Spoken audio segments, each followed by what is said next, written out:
का क्या भरोसा कब किस पर हो जाए, जरा हम पर कर दो। जरा मच्छर काटेगा तो हम मच्छर से शिकायत नहीं,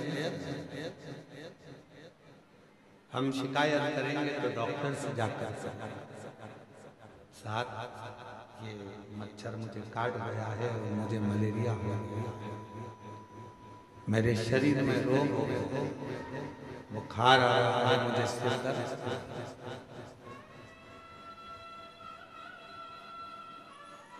उसी तरह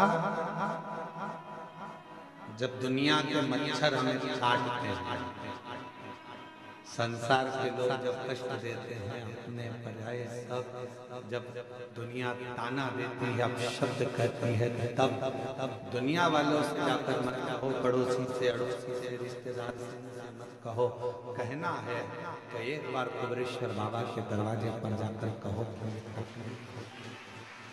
ये कष्ट निभाएगा,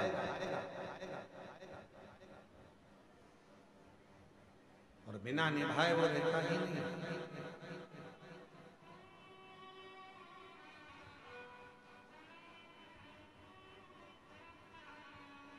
रील में और रियल में बहुत बड़ा अंतर है। रील बनाना सरल है पर रियल लाइफ को जीना कठिन है।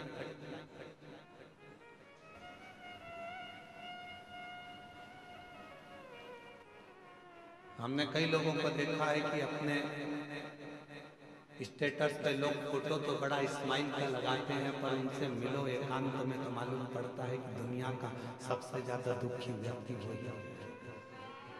फोटो तो स्माइल का लगाया है, हंसते हंसते लगाया है, पर उसके अंदर कितना दर्द छुपा हुआ है उसके भीतर कितना दर्द।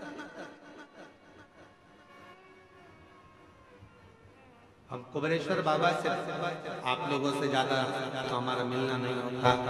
आप भी कई लोग आए हैं 24 घंटे, 2 दिन 3 दिन 4 दिन यहाँ रुके हैं, आपने देखा होगा हम बाहर नहीं मिलते, अपना अनुष्ठान में, अपने जप में भजन करते, और बाबा से एक ही प्रार्थना करते रहते हैं, तेरी चौखट के अंदर जो प्रवेश कर जाए, इस कुबरेश्वर बाबा की धरा पर जब कोई आ जाए तो इतनी कृपा जरूर करना कि वो 3 महीने में झोली भरकर वापिस आ जाए। वो खाली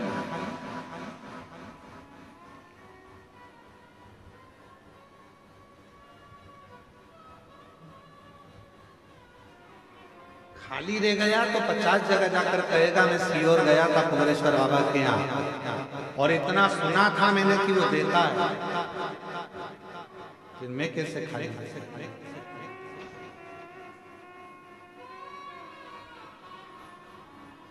और हम आप लोगों से भी कहेंगे कि कुबेरेश्वर बाबा की धरा है, कंकर शंकर की भूमि। यहाँ विश्वास अगर आपके दिल में है तो शिव दिए बिना नहीं रह सकते। एकांत में बैठकर 108 बार श्री शिवाय नमस्तुभ्यं बोलो, 5 कंकर बीन कर उसका पूजन करो, उसको शिव मानकर उसकी आराधना कर उससे प्रार्थना करो, बाबा बहुत आस लेकर आया, मेरे बाबा, मेरे भोलेनाथ, मेरे शंकर सब दूर से हार चुका हूं, तब आखिरी में तेरे दरवाजे आया। और अगर तेरे दरवाजे से भी खाली चला जाऊंगा तो कहां? अब ये श्वास तेरी है, शरीर तेरा है, घर तेरा है, परिवार तेरा है। जैसे तूने आज मुझे अपने धाम में बुलाया, पूजन करवाई, ऐसी कृपा करना कि मुझे फिर वापिस खूब देना, खूब कृपा करना, स्वस्थ होकर परिवार के साथ आनंद के साथ तेरे धाम फिर आऊं और फिर पूजन करूं।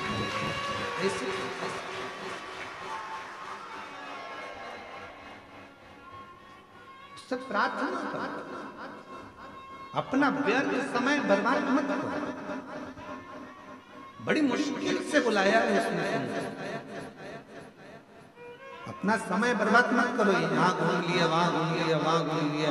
कितना आज सवेरे माता जी मिली थी वहाँ की राजस्थान की, वो कह रही थी कि गुरुजी हम जब रेलवे स्टेशन पर उतरे तो ऑटो वाला बोला हम तुमको यहाँ घुमाएंगे, वहाँ घुमाएंगे, उसके इतने रुपए लग जाएंगे, हम तुम्हें वहाँ लेकर चलेंगे, हम तुम्हें वो मंदिर, हम तुम्हें वहाँ लेकर जाएंगे, हम तुम्हें वहाँ लेकर जाएंगे। मैंने ऑटो वाले से कहा भैया देख, मैं 2021 में आई तभी भी बहुत सारी जगह घुमाया, 2022 में भी आई बहुत सारी जगह घुमाया, 2023 में भी आई ऑटो वाला, तुम लोगों ने बहुत सारी जगह घुमाया, पर 2024 में फिर मैंने सुना कि कुबेरेश्वर धाम जाना है, अपने बाप के घर से, बाप के घर से फिर अपने घर जाना है, उससे मांगूंगी, अब किसी से नहीं। तो 2024 में मैं केवल बाबा के धाम आकर उससे प्रार्थना कर जो गई, तो आज 2025 में मेरी गाड़ी में खुद बैठकर,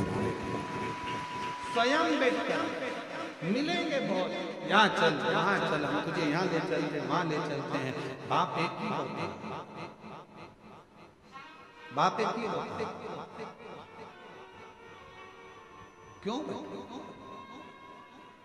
यहाँ जाना है, वहां उससे मिलने आए हो, उससे बात करने आए हो, थोड़ा बैठो उसे। हम भी निकल सकते हैं अपने कमरे से बाहर, हम हमारे बीच में घूम सकते हैं, पर क्यों आप उससे मिलने के लिए आए, उसके दरवाजे आए। सियोर वाला महाराज तो आपको चवन्नी भी नहीं दे सकते, देगा तो वो करोड़पति बनाकर तुमको फिर बुलाएगा। आप हमसे मिलने नहीं, आप उससे मिलने के लिए आए, आप हमारे लिए। कथा सुनना है, कथा भी क्या है, शिव के मिलन का बिंदु।